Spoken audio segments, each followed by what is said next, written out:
So, good day everyone. Again, I am Hazel Garrig, and today I will be giving my short story, which is tasked to do of Ma'am Ranes, which pick a story and then give the different complex to that specific story. So, my story is about the Hansel and Gretel. So, but first, I will be reading my summarization of this story. So, let's start. So, Hansel and Gretel were siblings whose poor parents decided to abandon them in the forest because they could no longer provide a food. The children overheard the plan and Hansel dropped pebbles to mark the way back home. The first time, they managed to return. The second time, however, Hansel used breadcrumbs, but birds ate them, leaving the children lost. So deep in the forest, they discovered a house made of candy and bread. Hungry and tired, they began to eat it. But it belonged to the wicked witch who lured children to eat them. The witch locked Hansel in a cage to fatten him up while making Gretel do chores. Cleverly, Gretel tricked the witch and pushed her into the oven, freeing Hansel. The siblings escaped, found treasure in the witch house, and eventually returned home. They were reunited with their father.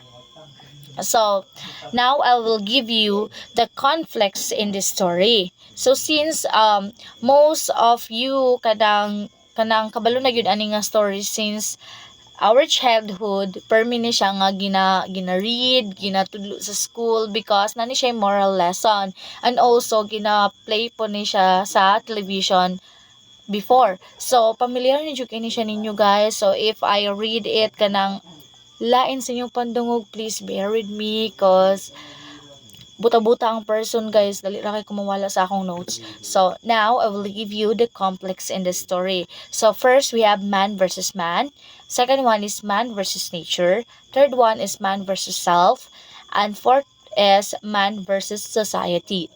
So let's discuss kanang conflict sa Hansel and Gretel nga story sa man versus man.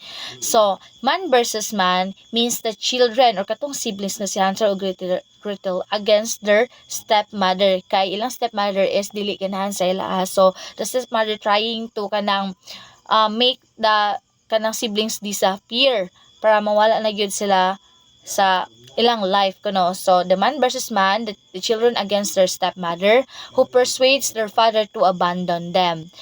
So Hansel, also another one pa po is Hansel and Gretel versus the witch who wants to harm them. So man versus man, so the Hansel and Gretel versus the stepmother and Hansel and Gretel versus the witch.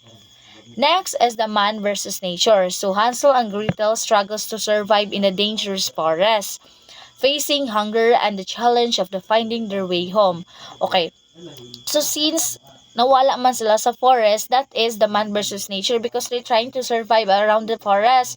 Kay katong breadcrumbs nga gigamit ni Hansel is gikaon man sa birds. That's why naka-feel na sila og hunger and kanang hunger tapos kanang kakapoy na inside the forest because they're always walking around the forest, and that is man versus the nature.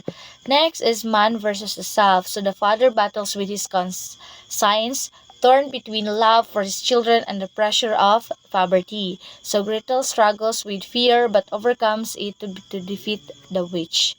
Okay, so the first one is the father's battle with the conscience. Since ang father is ni-agree man siya nga kanang i-abandon na iyang anak kay nadala po siya sa tukso or temptation from the stepmother. So nakonsensya siya, napili nga mo sa akong mga anak dito, ganan.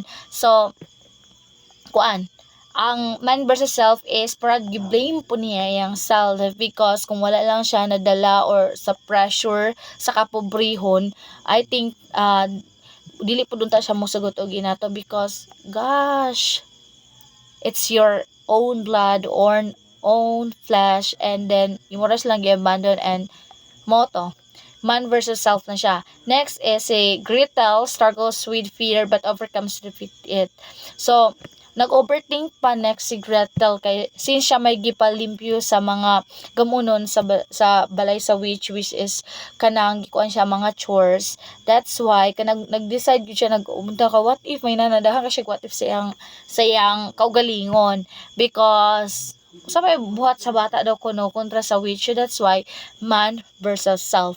And lastly is man versus society. So the family's poverty and hunger reflect the harshness of the society where the poor are forced into desperate situation, and it is kanang situational happen right now because man versus society is mainly yun siya nga gina kuan sa problema in terms in nowadays, sa tungod sa kapobrehon, you can do kanang mistakes, you can do wrongdoings, because kanang mga pobre wala kay madu because you don't have money, you don't have power, and ang mo na lang madu is something like do kanang bad things, and I think it reflects to the father kay kung dili agi sa problema, dili siya musugot nga abandon niya ang mga anak. May gani ang mga bata kay is na finds lang treasures inside the witch house. So they live together and they live in happy life, and that's the kanang moral of the story, that kanang nga gihatag niya nga dapat dili ta abandon sa atong anak, ganan mga chuchuchu. And that's it for my reaction video. I don't think so it's a reaction, but that's it.